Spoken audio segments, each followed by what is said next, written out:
If you're a marketing, advertising, or digital agency owner, you'll know how difficult it is to manage an agency, to drive growth, gain clients, and continue to add value as a creative professional in the world of advanced technology, AI, and ever-evolving content creation trends. Today, I'm joined by Jonathan Leafe, the former owner of marketing agency Strawberry, which he sold in 2017. Since then, Jonathan has gone on to coach over 40 agencies, helping them understand their strengths and navigate the evolving landscape of marketing. Jonathan takes the view that agencies either need to embrace these changes or risk becoming irrelevant. Today, we'll get his take on how agency owners and service-based businesses more broadly can stay ahead, innovate, and continue to add value. This is Shifting Views with Willis.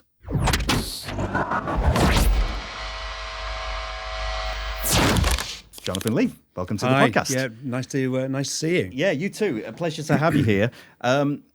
It's hard being in agency world, right?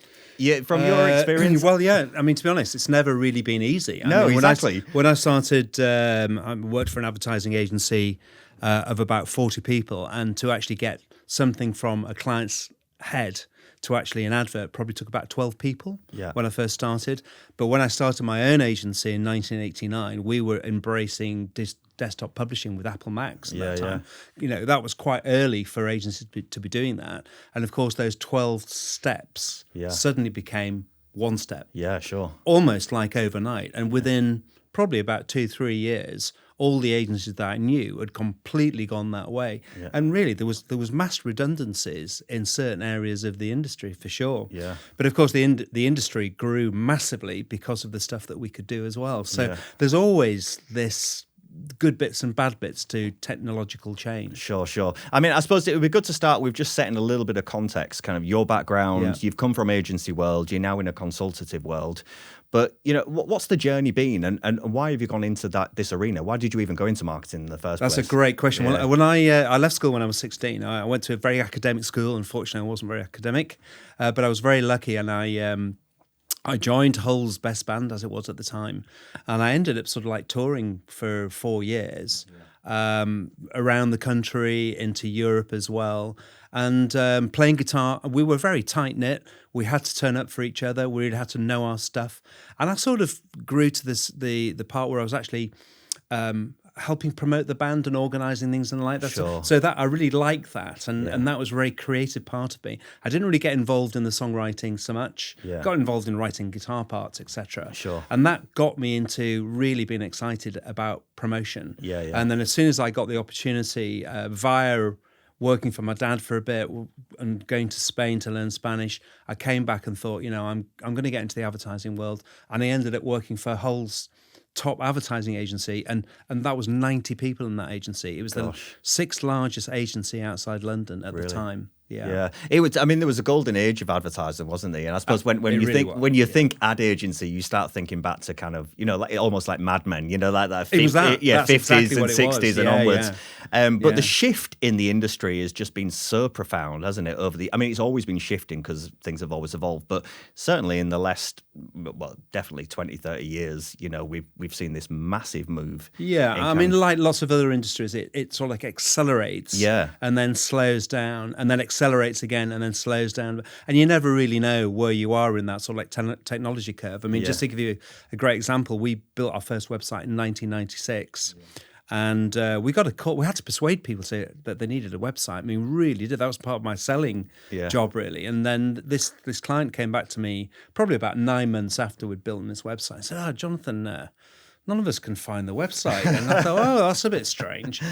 So we all looked at it, checked the logs. It hadn't been live for 6 months, and no one had noticed. Gosh. I mean, if a website went offline for like 30 seconds now, particularly e-commerce, everyone would notice, and the phone would be ringing off its. Obviously, no one uses phone anymore, but everything would be piling in. Something would be pinging, absolutely. So just to show you how quickly, that's nearly 30 years ago. Yeah. But in that time, how quickly things have changed, and of course, we built that up on dial-up. Yeah. So, you know, the internet speeds now compared to then are realistically probably about 1 million times faster in speed. I remember, so we were speaking, before you came on this pod, we had like a briefing call a few weeks back, and you was telling me about some of the things that you'd experienced early in your days of agency land, using Mac for artwork. Yeah. which of course seems very normal now. Normal, but then this was very innovative, and even accessing email. Yes, which blew my mind. You said you were one of the first in the region to be even sending an email. Yeah, absolutely. Well, so, I mean, I didn't know anybody. When I got my first email address, I didn't know anybody who had an email address. And we were on an ISP. I can't remember the name of it actually now. It slipped my mind. Yeah. But they actually produced a list of all the members. Right. So I went until I found a name. I went down the list until I found a name and sent him a email. His name was Jonathan Gregory. I said, Jonathan, is this you? This is Jonathan. Send. And then check the email a week later, because that's what you did. You know, the email machine was just next to the fax machine, which speaks volumes, doesn't it? Yeah, yeah. And we used to get probably maybe 1 or 2 emails a week to start off with. Yeah. That was it. You know, and 2 weeks later, I got an email back from him and said, yes, it is Jonathan. How are you doing? And that was it. Yeah. I sent my first email.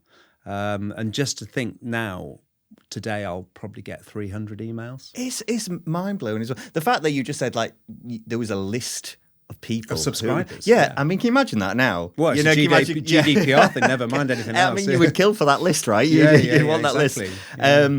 In addition to your world as an agency owner, and obviously in what you do now as a consultant, you're also an author. So you wrote about I'm an agency owner, get me out of here. And you talk about the challenges of agency ownership.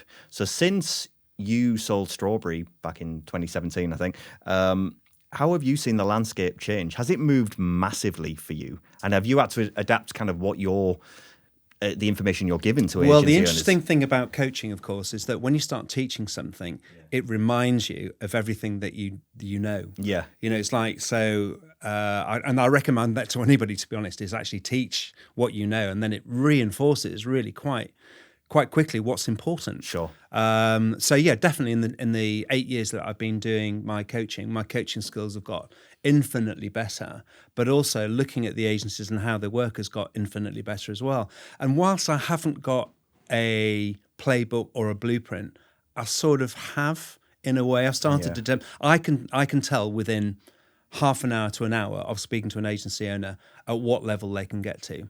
And there are, in my world, there are 4 levels of agencies. There's the accidental agency owner. Well, to be honest, most are, but the real accidental agency owner, because they're good at something and suddenly have too many clients, so they have to employ somebody. And that's pretty much where they stay. You know, there's 2 or 3 of them. And that's probably the majority of agencies in the country, of which there are 40,000, by the way. And then the next stage is sort of like that to about 12. Right. And that's a really lovely time to have an agency, because everyone's enthusiastic. You know, everybody is multitasking, doing different things. They're doing a bit of selling, bit of account management, bit of project management, doing a bit of the work. You know, it's actually a really enjoyable part. And then the level 2 is, which is really quite hard to do, in all honesty, and most will never do it, is moving from, I call it the fear of 13, but actually it's around 10 it happens. Right. So between 10 people and 20 people, you've got to change your business model from just turning up and getting on with it to having structure, process, systems, really understanding how the business ticks and how it works, and also letting go of pretty much everything. And that'll take you through to about 20 people.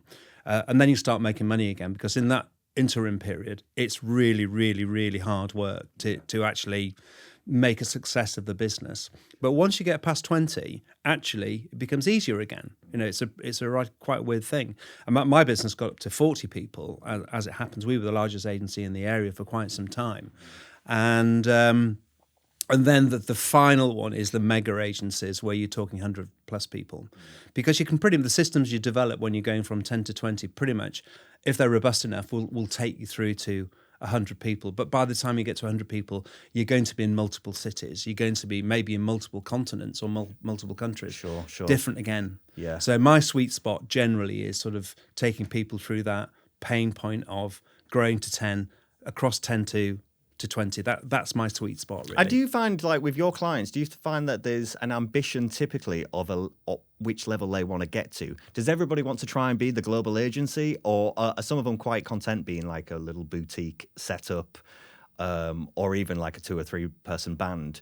You know, is there a trend that you see with clients? I think there's a lot of people who want to get to the level 2, you know, to 10 people, 12 people. And actually, that's like a lifestyle business. And actually, the owners of those businesses can make a very good lifestyle out of that, to be honest. But the problem is they'll never be able to sell it. Yeah, it cannot be sold because the business is them. Yeah.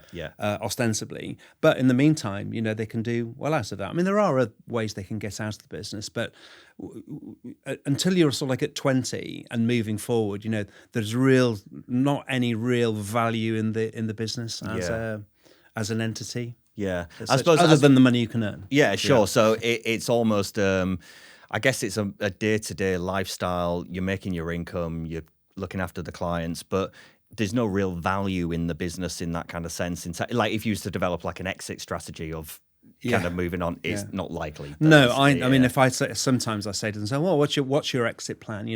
Once you've done the agency lark, what's your exit plan? If they say, well, when I'm ready, I'll sell my business, I'm thinking, no, you won't. Not likely. Really, well, very unlikely in all honesty. But that doesn't mean that they can't make a success of what they've got and make some good money out of it and move forward at pace. That's. So how have you seen them adapt to, I mean, the industry as a whole, how have you seen it adapt over the years? Obviously, we've had a massive rise of technology. We're in a technological revolution, social media, all of that good stuff that's happened over the last 25 years, 30 years. How has the industry adapted? Well, I suppose when we started, we were very generalist, and all the agencies around were very generous. And I think the ones that have really become more successful have gone quite specialist. Yeah. So the specialists either in the skill set that they do, or actually the vertical market that they operate in. Some people just work on fintech, or some people just work on e-commerce clothing brands, for want of a better explanation. Sure. So I think that's how it's changed, because otherwise there's just too much to go at. You have to be massive to be good at everything. Well, I was going to say, is there room to be a generalist agency now? That's a good question. Actually, I'm taking it back, and I think there is. Oh, really? It's quite contriversial, and most other agency coaches like me would disagree with me, but I think there is, because actually there's fast-moving clients who just want someone to look after them. Yeah. They don't want to have their own marketing team. They don't want to have their own innovation team. They don't want to have to think about their strategic intent on marketing or sales. They just want someone that they can work with to do that work for them. So what I'm trying to get my clients to do, not all of them, but some of them to do, is to have core. The important bit really is the strategic element of the agency, the account managers, the project managers, the thinkers. Yeah. Not necessarily the doers, because the doing is the bit that's changing. Yeah. But the account management and the project management and the strategic thinking isn't the bit that's changing, if you see what I mean. So actually the skill, the skill people, the people who are actually doing the work for money, if you like, you can hire those in, and they could be freelancers, they could be contractors, and that's actually quite a good business model for the modern agencies. So you can actually tailor your service depending on the client that you have. So it's sort of like a bit of a hybrid, but I'm trying to take it a little bit back to where it was, because I think that's what clients want.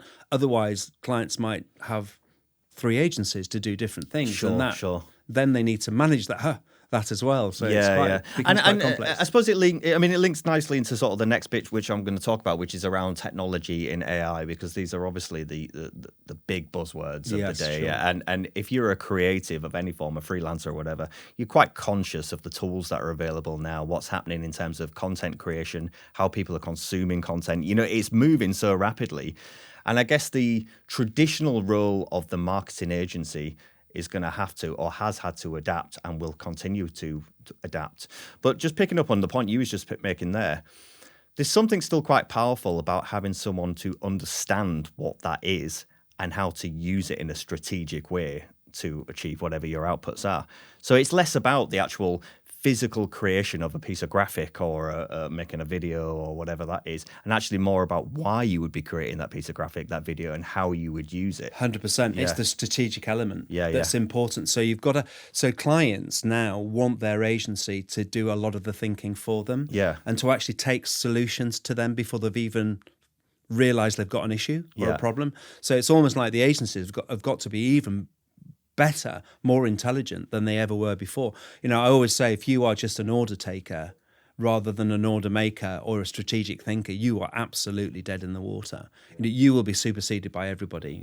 Everyone will pass you at speed. And just to touch on AI, I mean, I don't want to ever go into in depth on AI because it's moving that rapidly. Sure. And we don't really know what its impact is going to be or how best to use it generally. But everybody, it's touching everything, isn't it? So, and I'm encouraging my agency clients definitely to get themselves as educated as they possibly can about everything that they can possibly do to either do better for their clients so their clients get more bang for their buck, or that internally their processes and systems are improved as well. So they have sort of like a more productive. I mean, I always think with AI, you're right. We don't know where it's going. It's clearly going to become a monster. It's already sort of starting that way. But for me, it's still a tool. It's still a thing that you use to achieve whatever that objective is. And it might make your life a bit easier. It might make it quicker. It might do some of the donkey work for you or whatever. But there's still something very powerful about the creative mind, and the individual kind of coming up with concepts and thinking about how you're going to use those concepts, that strategic approach. So, when there's an argument to say it's kind of going to destroy like the creative world, I'm not sure that's the case. It might replace some of the individual tasks, and if you're only capable of that task, then you might be in a little bit of trouble. I mean, this sort of why it comes back to my point of actually the most important thing in your agency is this strategic thinking. It's the project management, it's the account management, it's making sure that you are ahead of your client, so you're coming up with suggestions for your client before they've come up with it. Because actually, as you say, AI will help you in doing a lot of the doing. But actually, the creative thinking, it will never replace the really top-level creative thinking. Yeah, and what's interesting to me is even though all these things are evolving, we talk a lot about it and there's a lot of buzz, and if you're in the industry, you'll know about this stuff. But actually, the average Joe Blogs, I would argue, isn't aware of many of these tools. They'll have heard about it, but they don't really know how to use it. They'll have heard of, say, or how it applies to them. Or how it applies to them, or how they would use it in a genuine day-to-day application. So you need people that know about this stuff.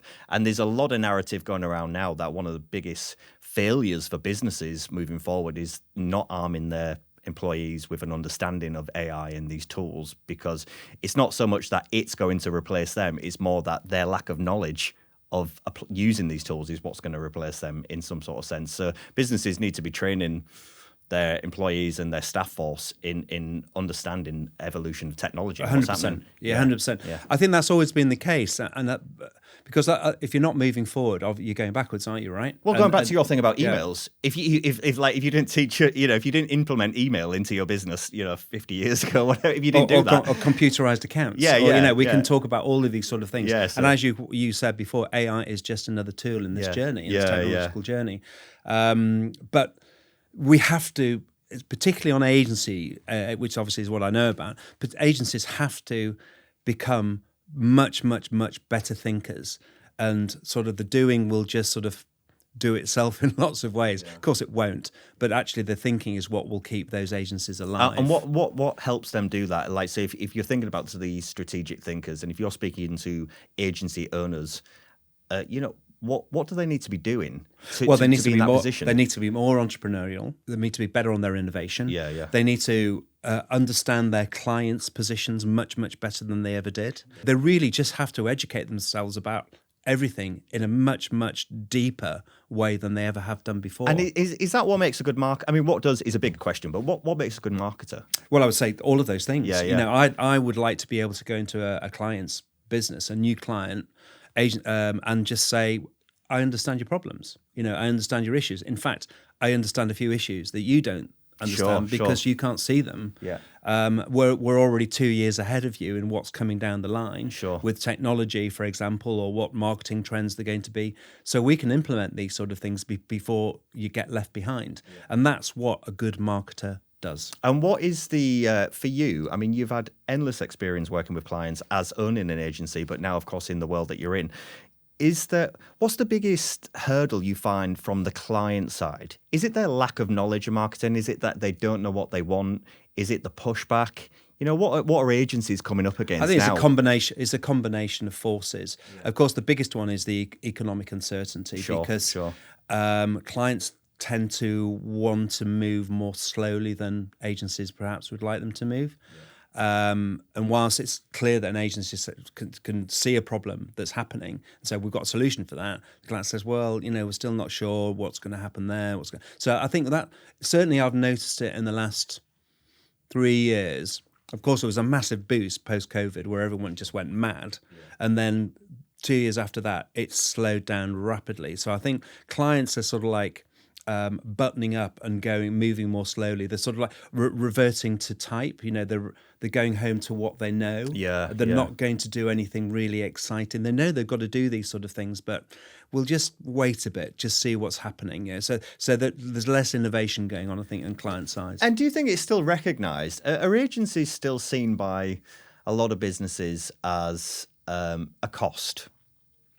And it's a cost that can be cut. It's still seen as kind of a bit of a fluffy thing. Marketing's kind of not the big investment we need. We need to be focused here. We need to be focused there. Is that still the attitude, would you say? Well, fortunately, not with the clients that I deal with. But yes, of course, there are clients exactly like that, as you described. I think that's just inevitable in lots of ways. Yeah. But there's no question the most successful businesses understand advertising, they understand marketing, they realize that both of those things are going to drive sales and also going to drive brand value, going to get their audience going, moving forward, and their internal audience, their own team. Sure. You need to market to their own team as much as you need to market to the external audience as well. So the most successful businesses, no question, get it. That's not the issue. I think it's a lot of the businesses who are a little bit more reticent and say, well, actually, it is a cost.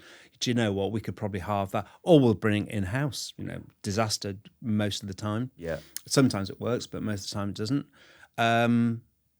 So I think that's the general issue. So it's not all, but clearly some. Yeah, because I've certainly seen it firsthand, especially businesses in those kind of more, what I want to call more traditional legacy industries. So, like manufacturing, engineering, kind of those kind of roles, where they sort of see marketing as a little bit of it's quite a fluffy kind of thing. We make things, we don't worry about that sort of stuff. So you see a little bit of that. And sometimes they'll bring somebody in to kind of what they would call like tasks, make brochures for a trade show or something like that, and say, no, we've got a marketing person here, this person does that. So they don't really view it as a strategic part of the industry or the growth of the business. They see it as a task that needs to be fulfilled. Let's just get someone in to do that. But would you say that mindset has to rapidly shift now more than ever? Well, this is what I go back to saying, what all of my agency clients have said, do not be order takers, be order makers. You've got to be ahead of the thinking of your clients, and same with the clients. If they just want someone to do stuff for them, they're looking for suppliers. They're not looking for an agency with strategic thinking. So there's plenty of agencies that will just do what they're told to do. In fact, there's always like a thing that goes around agencies said, if you want the client to come in and actually show you what to do, then price should be double. Yeah. Because that's what slows everybody down when the client is doing, they know exactly what they want, but they can't do what you can do. So they're telling you what to do, but they're never actually getting there. Yeah. So that's fine, but that's not, great agencies don't live in that space. Yeah. They're the small agencies, they're the one-man bands, the three-man bands, the smaller agencies that I mentioned before.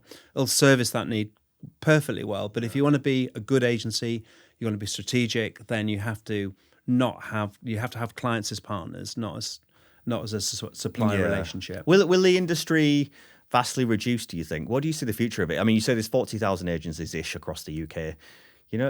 Is that going to drop? I think probably. I don't think necessarily the number will drop, but I think the size of agencies will. I think generally, I think AI will have an effect.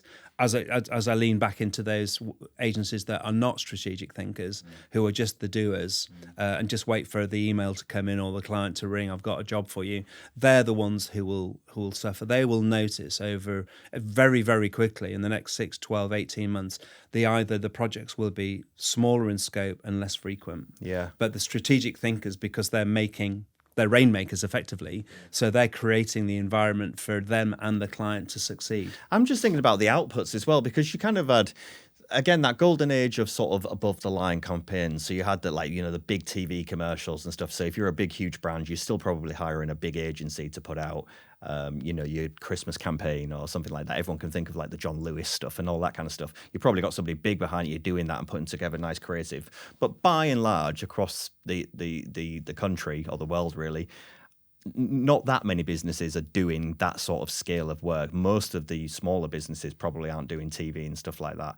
So is the output that's required from agencies vastly different? Have you seen that evolve now? And so therefore the creative mind, in order to put behind whatever that output is, needs to shift. Yeah. Well, again, clients think they pay for inputs, which generates outputs, and that's everyone's happy.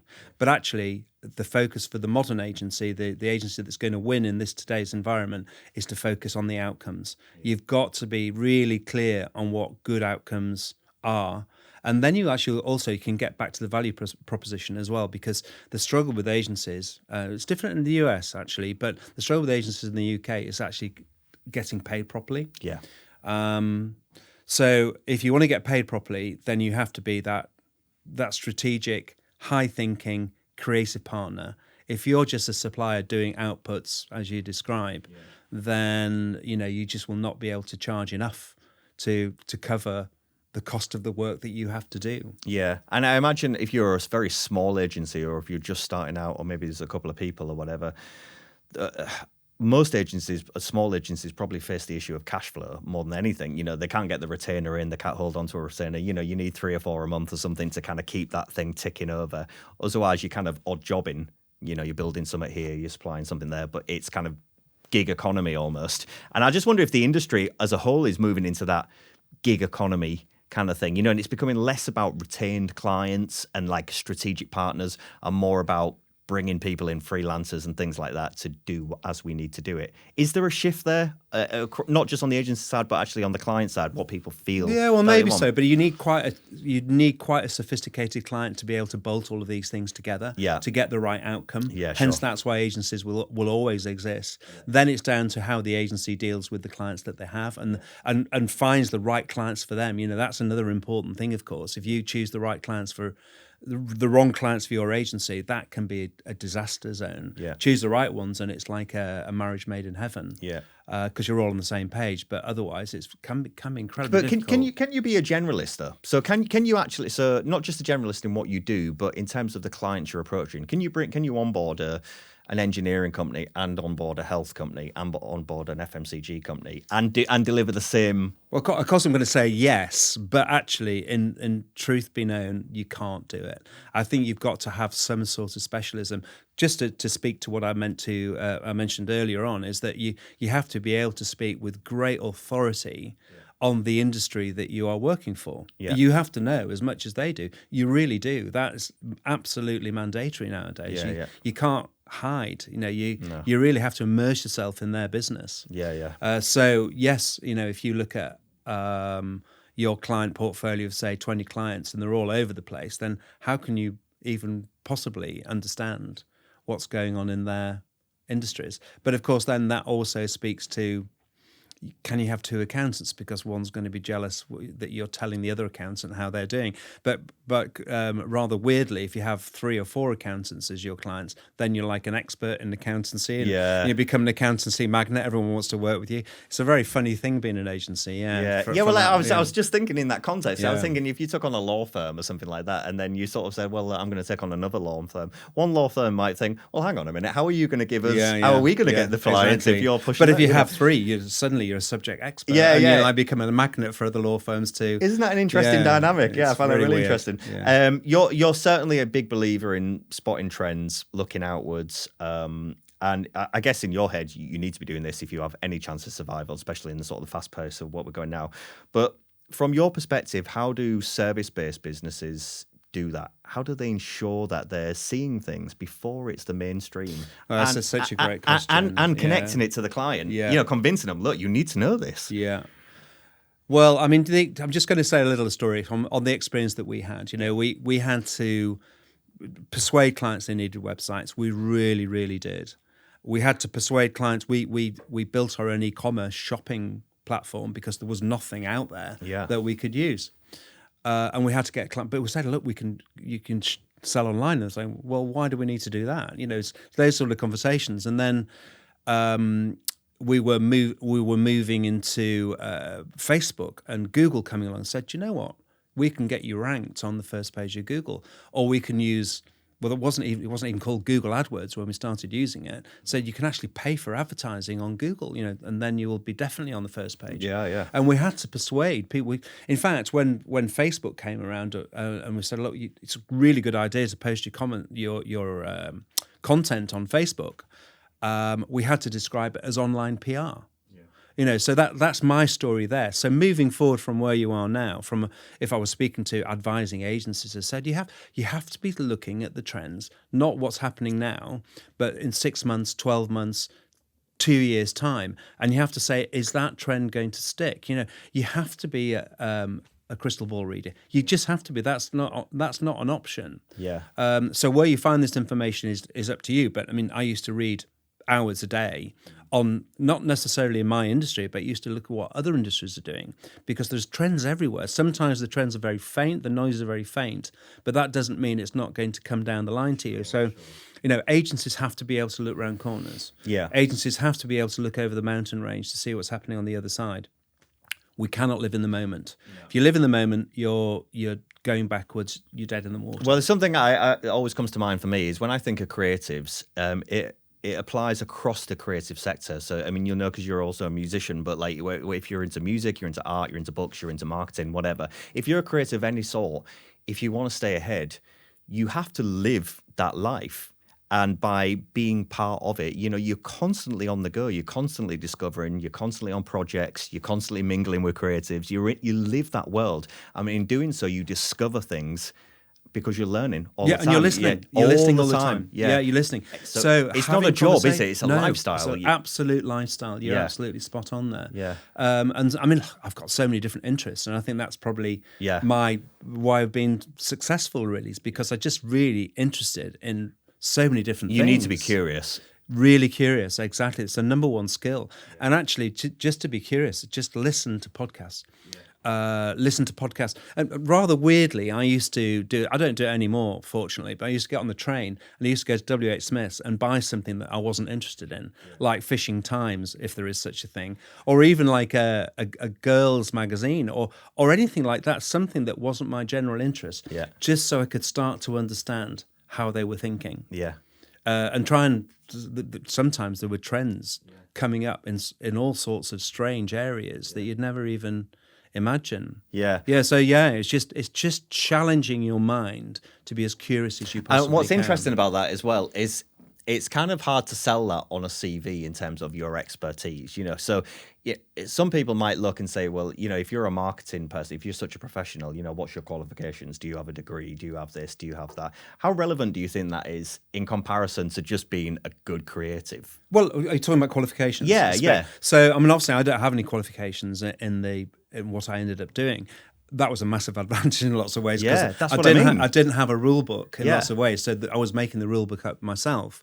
However, I also think I would never diss higher education at all. I think having that rule book, but still having that curious mind to say, well, okay, we've got the building blocks here, we've got the rule book, but actually, how can we break that? How can we bend? How can we use that to our advantage? Yeah. So absolutely, I think there's both. I mean, I had in Strawberry when I left, half the team had started their careers at Strawberry, and about half of that had actually come through the graduate scheme, and half had been apprentices. Very, very different skill sets, interestingly enough. A lot of the apprentices were more creative than the graduates. Maybe that answers your question in a way. Sure. So, look, I don't think there is a route into the industry. I think you can start it either way, but you've just got to be curious. Well, I mean, it links to a nice question, actually, which is the route into the industry. I mean, if you were speaking to young people now who are thinking, look, marketing's a career for me. That's definitely the way I want to be in advertising, marketing, whatever. Is it a good career to be going into still? Is there still opportunity for there to make a good life, a good career in that as a young marketer? And if you were going into that, what's the route? What would be your first choice of route if you were hiring? Yeah, I like them both. So Often with a graduate, you had to sort of like make them a bit more aware of the world, because they didn't really, they'd very seen insular. it. They were very insular and very Yeah. narrow-minded in what they did. If you're an apprentice, of course, you're learning on the tools. I think it's more hard. It's more hard now because of hybrid working or even remote working. And I really feel sorry for the young ones coming into the industry, because actually, when everybody was back in the studio working together, you were learning by osmosis. You were looking over people's shoulders. You could turn around the corner and say, "What do you think about that?" But now, of course, that is much, much, much harder to do. Yeah. So I think probably now the graduate way into the industry, and yes, it really is a great industry to be in. That's one little story. There was a girl that I got placed in, a client of mine. She's an old-timerian, as it happens, and I just met her and she said, "Oh, can you recommend me for a bit of work experience?" So I got her work experience at one agency, which she was brilliant, and then I recommended her for a year's internship at this agency over in Manchester. And I could tell just by the posts that I was seeing how far she's thrived. I mean, so she's done a year in industry with a brilliant agency over in Manchester, and now she's gone back to university to do her last year, and there's no doubt in my mind she'll just be walking straight into a job with the agency where she did her year's work experience, just because she made an impact. Well, what's interesting about that is because it's that crossover. So, I mean, I have friends who've done marketing degrees, and as part of that, I think you're alluding to it there, is part of that typically 4-year degree, they'll have a year out and they'll go spend a year in wherever. And one of my friends, he had a year in some of the biggest brands, people like L'Oreal and those kind of places where you really kind of have to cut your teeth and be quick and learn the business, and then you go do your last year at uni. But it certainly paid off, because now he's a high-ranking executive in some blue chip somewhere, and so that kind of experience, I guess if you're going through the education route, there's an opportunity there to kind of cut your teeth without the risk almost. Sure. So if you're coming in as you're maturing as you go along. Yeah, exactly. As well, of course. So I actually, in all honesty, I think it's a really good way. I would say the graduate route is a good route into the industry. Yeah. So thinking about, I know you're here to talk about agencies in that particular sector, but just thinking more broadly about service-based businesses, do the same principles apply? Yes, it does. Yeah. Any service-based business operates like an agency. They have clients, they have people who do work. Yeah. So they're very, very similar. Yeah. Obviously, some of them are slower moving, accountancy, legal. Legal's going to get, AI is going to bite it in the bum if it doesn't change how it operates. Accountancy, of course, they're providing so many more services now. They're a little bit more entrepreneurial than they ever were. But I mean, yes, agencies are the same. If any service business is the same as an agency. If you've got clients and they pay you money for your skill set, it's the same. Yeah. And therefore, the offer that you offer has to evolve, because as the world evolves, it's the same principle. You have to be ahead of your clients. Because if you're not, someone else will be, and they'll knock on the door and say, "Do you know, I see you doing that, but have you thought of that?" And I'm thinking, well, why didn't our guys tell us this? Yeah. Do you ever work as a coach? Do you ever work or have people apply to work with you for you to coach them, and you immediately think, within a short period of time, this is not going to happen? You haven't got a chance. Is that, like... No, I've never found that, because the great thing about agency people is they are genuinely curious, nice, creative people, generally. The only thing that I said before, and one thing they're not, is business people. And that's what they're lacking. They've got 50% creative and then business-wise, nothing. So I can teach them that for definite. And sometimes you can tell by that stage how far they'll be able to take that business on their own. Yeah, because I think that's a powerful tool in what you offer, because there are great creatives, and almost we're in a world now where you kind of have to be creative because everything's content, everything's video, so the kids are growing up with this stuff, so they automatically kind of, it applies to them in some sense. But if you're going to go into it as a business and you're going to say, okay, this is how I'm going to make my living and I'm going to offer it as a service, there's obviously that business element that you need to know. Can you make money? Can you add value? Can you grow the business? And I suppose that's probably the biggest blocker, really. 95% of the time when I go into clients, that's what they can't do. They simply cannot. They can't think necessarily entrepreneurially, which I get them to. I can introduce that. That's teachable, by the way. And business acumen, I can teach that to a certain level. I think sometimes they use me as a leaning walking stick, just to actually help them along with that sort of thing. Yeah. But I can give them systems to say, just follow the system, and actually you won't go far wrong. Yeah. And providing that you're using it and you're thinking about it, you're fine. Yeah. They'll understand it, they'll get it. And actually, there is a hell of a lot of content out there of how to run agencies as a business nowadays. That probably, I was never aware of it. It just happened to be sort of like quite good at the business, and actually, I used to see what my clients did as well, and I used to ask them what I should do, and got really good advice from those clients as well. Yeah, and I suppose that's an important element, is it, in being able to study kind of how to do these things, study how to run a business. Going back to like how you get into the industry, thinking about, if I start this up, how am I going to make money? How am I going to sell the thing that I'm offering? Even if I'm great at it, how am I going to tell people I'm great at it, and how am I going to convince them to use me? Yeah. And I guess that's why you need that mentorship. You need somebody definitely. to come in. I'm not going to sugarcoat this. It's not easy to have your own business. Full stop. It just isn't. Absolutely. And it's not for everybody. Yeah. It really isn't. And that's why probably the vast majority of agencies are 1, 2, 3 three-man bands, because pretty much you can just about get along. You'll find a bit of business here and there, and you'll make a living out of it, and you're your own boss, and happy days.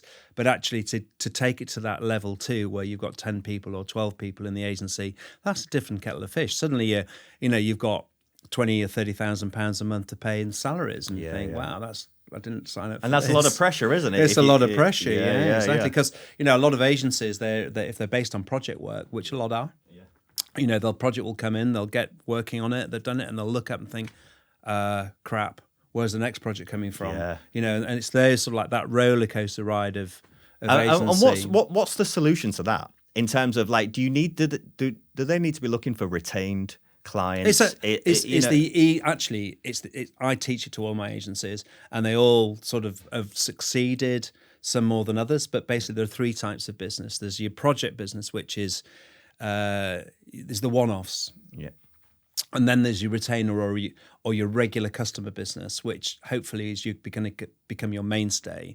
And then there's also always an agency. There's another piece of business called a long-term value, which is some type of, for example, in a digital agency, it'll be hosting, it'll be cybersecurity, it'll be patching, it'll be a support desk, those sort of things, and they're really high value for the client, but really low cost for the agency quite often. Yeah. So there's a hell of a lot of profit in there. Yeah. And certainly with retainers or regular clients, at least you're not having to find new business all of the time. Yeah. And generally, if you do a project for someone, there's always the opportunity to take that client and move them into other more profitable areas, which is really what I coach, and whilst it's not maybe as sexy as having, pitching for new business every 5 minutes and doing presentations and all of that sort of stuff, which, people love that sort of in agencies. It creates a stability and resilience in a business that gives you an opportunity to plan further on. When Strawberry was £1 million turnover, we really didn't know where it came from. We had a good idea, but we really didn't know. Yeah. So we got actually good at spotting what we were good at, and within probably 2 years, we took it to 2 million. And most of that business that we had was 90% predictable. So we opened the door on January the 1st, and our roadmap for the business was set pretty much for the rest of the year. Clearly, you get knocked off course quite regularly. Sure. It's never a straight line. Let's be clear about it. But so the harder you think about that, and the more you select the right clients and then get them into the right areas of service that they need, and how you supply it to them, then you can become a bigger, more profitable business, and make a good living out of that, for sure. Yeah, and there's one thing you touched upon it just there, and I didn't have this written down, but you've kind of triggered me a little bit thinking about pitching. It's a bit of a controversial thing. It's become more of a controversial thing now, in terms of agencies essentially doing speculative work for the chance of winning the contract or winning the retainer. Is it still a fair way of obtaining work? Are they abused by people? It's never been a fair way of working, and it's never been a good way of doing it for both agency and client. Because the thing is, clients will come along and maybe select 3 or 4 agencies to pitch to them, generally free, for their work, and which is fair enough. We sign up for this as agencies. However, from a client perspective, what are they getting from the agency? They're getting the A team. Yeah. To actually win that business, the A team of the agency is working on that business for them. They go in and pitch it, and the A team wins the work. Right? Who's back at the agency doing the work? The B team. Yeah. So because the A team are already moved on to the next pitch. So that's not good for the client. And then what's also not good for the client as well, because the agency doesn't really know anything about the client. So they're making stuff up as they go along, or they can do their desk research as much as they can, but they can't really answer all of the problems and solutions that the client needs. So that's not good for the client either. Yeah. So it's almost like a lose-lose scenario in that. Because I've done so many pitches in my life, but the pitch that we've won has never ended up being the final work. Sure. Because we've discovered things along the way and say, well, we thought that, but now we realise this, so we're going to have to change it all.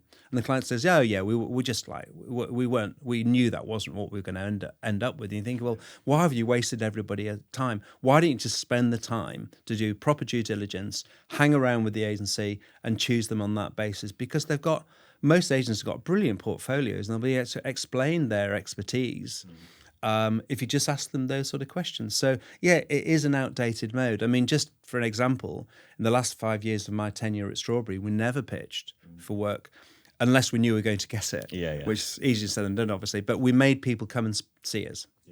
And if they didn't come and see us, that for me was a red flag, and I wouldn't work with them. Yeah. Because it's a scary, especially if you're a fledgling agency, and you're fighting you for have work. to do it. Yeah, you and have to do the dance, unfortunately. Yeah. And it's all part and parcel of the agency world for sure. Yeah. So looking back on your coaching career now, and this is obviously continuing, this is what you do now, across the many businesses that you've coached, are there similarities? Are there threads that run across them all that you could say are almost like the do's and don'ts, or the pitfalls that many agencies have fallen into that you often see that immediately you've got in your mind when you go into a new I think that the characteristics are generally, it's number one, financial reporting is they're just absolutely horrendous at it. They don't really understand that they're order takers rather than order makers. They are often project based, and they see that as being successful. They've got their growth ambitions are probably too high. They want to run to get somewhere, whereas actually walking and jogging would be much better. So those are all the sort of things that I have to coach out of people just to get them. So we're going to do this right, and when we get there, we're going to stay there. It's almost like there's no point in being really successful for 2 years and then falling off a cliff. That would be a disaster for me. So any intensity that we put into actually restructuring the agency from a client's perspective, the type of things that we do, the cadence of doing them, the efficiency of doing all the processes and systems that we put in place have got to set the agency up for long-term survival. Yeah. And is it easy to sort of set them free, so to speak? So you spend your time with them, you do your work with them. Some of them you're having to just stay with for a long, long time because they really need that guidance, and maybe even like having that kind of mentor, that fallback there, versus some that sort of you've kind of done what you can with them and you feel confident they can thrive. Ultimately, they have to do it themselves. So my normal engagement is like 2 years, some 12 months, some 3 years, some 4 years. And I've got clients coming back to me just to look at particular things now that I had 6-7 years ago, whether it be like they want to exit, or they want to bring someone else on as a director, or they just need a reset, press the reset button a little bit. So that's great. I love that. But to be honest, you don't want to hang around like a bad smell.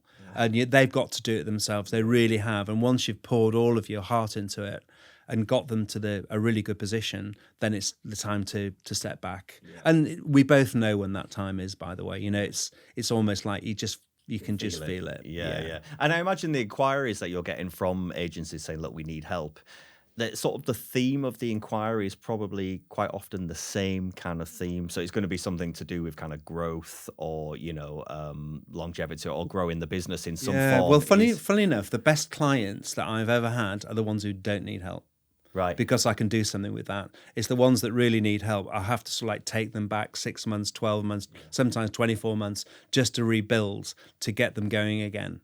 If you see what I mean? So if they're really in desperate need of help, then sometimes they might be a little too far gone. Yeah. And is there a situation? Are there clients that you wouldn't take on? Yes. Yeah. I've got to like them. Yeah. You know, if I don't like, I'm too long in the tooth. I don't need to be doing this. No, You know, I've got enough money. Yeah. This is a really significant hobby. Yeah. And I get so much pleasure out of seeing clients thrive. Yeah. I really do. You know, that's what makes me get out of bed in the morning, to be honest. So if I can see them, I mean, I can name 10 clients, and the way the money they've earned and the journey they've gone on and the agency they've got now compared to what it was when we first started working together. I mean, I haven't done it. I've helped them do it. You know, it's not me I've facilitated their ability to move into these areas and do it for themselves. Yeah. That's great, enormous pleasure for me. Yeah. It really is. And if, just thinking about now, people who are probably just starting out in this industry, or maybe they're going to launch their agency. And it's a bit of a big question, a cliche question really, but what's kind of your advice to those? Like if people were actually genuinely going to open an agency, so we're going to set up a business, this collective of freelancers, we're going to work together and create this thing, this entity. What's immediately they need to be thinking about, you know? Well, as I mentioned it before, get the right clients and provide the right services in those clients so you can actually build a sustainable business. The sustainable business model has to be there. If you're just doing stuff as a glorified freelancer, as an agency, then it's not going to work out for you. Yeah. It's as simple as that. Yeah. And the skill sets and the sort of the collective skill set, you know, it needs to be relatively broad, I imagine, compared to what it used strategic. to be. I think, as I mentioned before, you know, you've really got to educate yourself about business and about your client's business, and that's where your value is always going to be. Yeah. So what do people need to do to see you then, Jonathan? Because this is what you do now. You're still working with agencies. You're coaching them. Absolutely. Well, they can connect with me on LinkedIn. It's easy to find me, Yeah. Jonathan Leafe. That's probably the easiest way to do it. Yeah. Or my email address, equally similar. Simple. jonathan@leafe.co.uk. Leafe with an E, of course. Yeah. Okay, so if you are an agency owner and you feel you need some help, you need some support. It's a tricky industry, isn't it? It's a difficult industry, and there's really no hard. shame in asking for help. No, You know, absolutely, yeah. You know, reach out. Sooner the better. I mean, that's always my... Yeah. I wish I had done it. And of course, you're doing this outside of what you do in your professional life. You're a mentor. You're on school boards. You work with the university. You're kind of doing this a lot. You've always been in a mentorship type role, haven't you? Exactly. Yeah, and I love that. I love it. Yeah. And I think people just sometimes need to pick people's brains and get exactly. Look, anybody who wanted to pick my brain, that's not a problem. Yeah. Okay. Well, listen, Jonathan, this has been so interesting. Thank you for coming on the podcast. Thank you very much. I so really enjoyed it. check out Jonathan Leafe with an E at the end on LinkedIn, and reach out to him. He'll be happy to have a discussion with you. If you are in the creative industry, you are an agency owner, good luck, keep powering away, ask for help if you need help. It's a difficult time, but generally, you know, keep looking outwards and keep pushing forwards, because you're going to need to do that to survive. Exactly that. Yeah. Okay. Thank you, Jonathan. Great time. Thank you very much. Thank you.